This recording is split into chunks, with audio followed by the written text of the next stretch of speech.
Welcome to TheoTrade. This is Don Kaufman. Here we are. It is Monday, March 28th, 2016. Don't trust the silent market.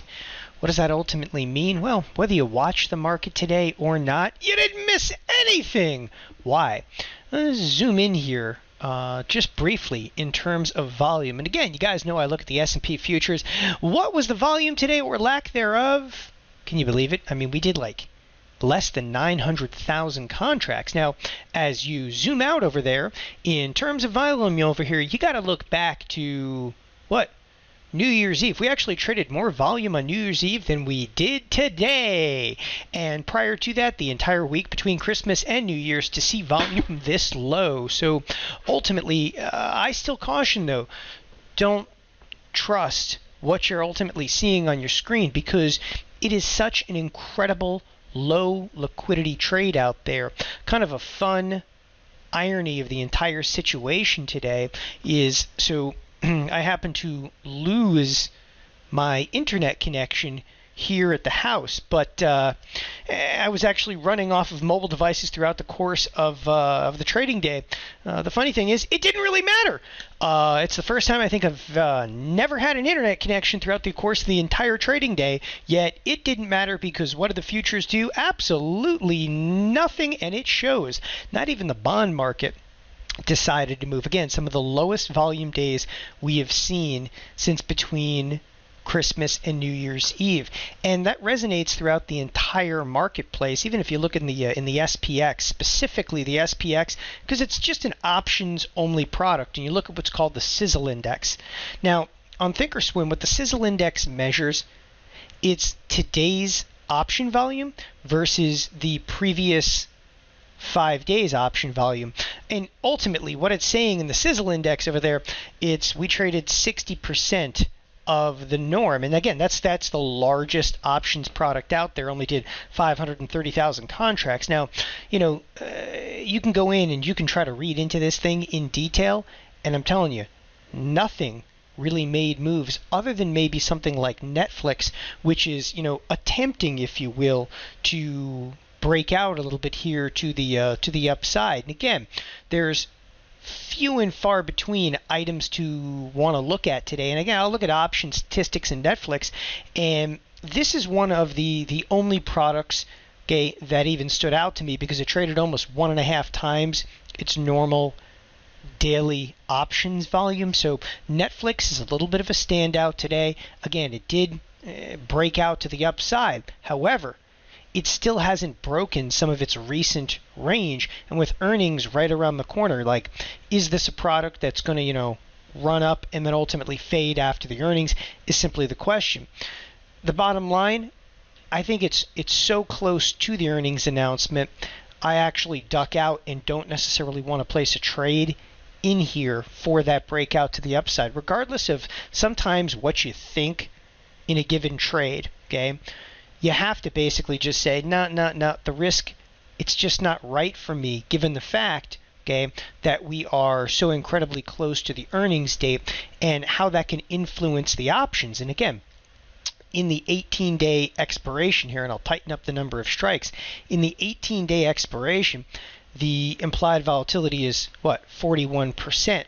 Okay, you jump right to the 25-day expiration, the vol is already showing 74%.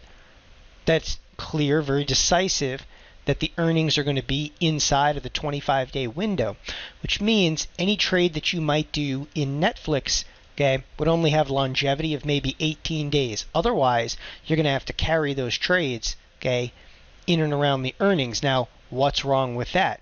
What's wrong with that is when the earnings come out, it's a complete and total coin flip. Okay? What's wrong with it also, if you sell options and you're 25 days out, these options are not going to decay like you think they would, okay? Because the options themselves, they're going to carry lots of volatility until after the earnings are out. So the only decision in Netflix, you know, would you want to get bullish for a breakout to the upside? Okay? And the answer is, to me, you know, you can put on a spread. But again, with only 18 days to go, it's kind of all or nothing. With that, though, I never mind bringing up a trade. And again, sometimes there's trades where Would I do them over here? What kind of risk ultimately they have? There's trades I don't love, but there's trades that are doable. Okay, here is a 100-103 spread. This is an in-out spread for about $1.50 debit if you want to play around for that breakout prior to the earnings announcement over here. Again, Netflix already up 285. I don't love the fact, again, that it only has 18 days remaining to expiration. However, okay, lots of people, we're going to look at the chart on Netflix. They're going to like the breakout situation. This is going to be the most risk-averse way to look at that. Next on kind of my list today, I was looking at Facebook in earlier trade. It had attempted to break out and ultimately failed. So if you do look at the chart over here, again, it's just higher highs, more higher highs. The stock appears to be kind of breaking out. Today we saw a little bit of failure of that. In fact, if you do look at some of the intraday trade, some of the intraday trade saw precisely that. Again, as the day progressed over here, Netflix and Netflix taking off just shy of highs. Facebook actually faded well off of some of those highs. Facebook, however, also had a decent amount of options value. And I'm just comparing and contrasting, if you will, two different underlyings, okay, that had kind of similar, momentum earlier in the day. Facebook kind of faded as the day progressed over here, and there's actually that fade. Lo and behold, we'll see if that has any continuation to the downside inside of the next couple of days to come. Now, last but definitely not least, I kind of started looking at the SPX, and again, in a low liquidity day, you can't read into stuff too much. And the reason is, even when you talk about like a Netflix or a Facebook, it's because when real volume comes back into play, it's going to reset everything. All right, so it doesn't necessarily matter, oh, the SPX didn't move at all today, it moved $1. There's a way to be successful in this kind of a market. And that's to sell premium, like plain and simple. If you had already sold premium, all you're doing today is you're sitting back, like me, without an internet connection. And again, the vast amount of today, no internet connection. In fact, right now I'm running, all right, the entire trading application here off of a mobile connection. So yes, I'm hunkered down off of nothing but my iPhone 6s connection, which by the way ain't half bad.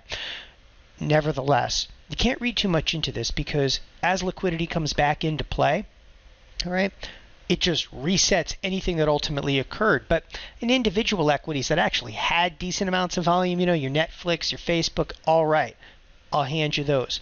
Last but definitely not least, okay, in the low liquidity day here today, saw the 9-day kind of VIX, that's the VXST. Interesting, it actually took off to the upside. Let's see if there's anything to it. The one thing, as I said, don't trust, okay, in a marketplace that doesn't have a lot of liquidity over there. And I kind of call this don't trust the silent market. That's not fear to the downside. That is, whatever ultimately occurred today inside of your individual underlyings over here, look at it, okay, as just, a gimme.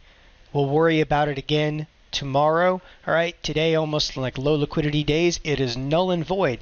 Now you kind of got what? Friday, which was a holiday, the markets were closed. Saturday, obviously closed. Sunday were closed, Easter Sunday. Today, Monday, well, we were open, but we were still kind of closed. That's 4 days of options premium in your favor. Think about it. Everything I talk about here is selling premium, trying to minimize the risk behind it. Thanks for joining us here at TheoTrade. I'm Don Kaufman. Be back on tomorrow.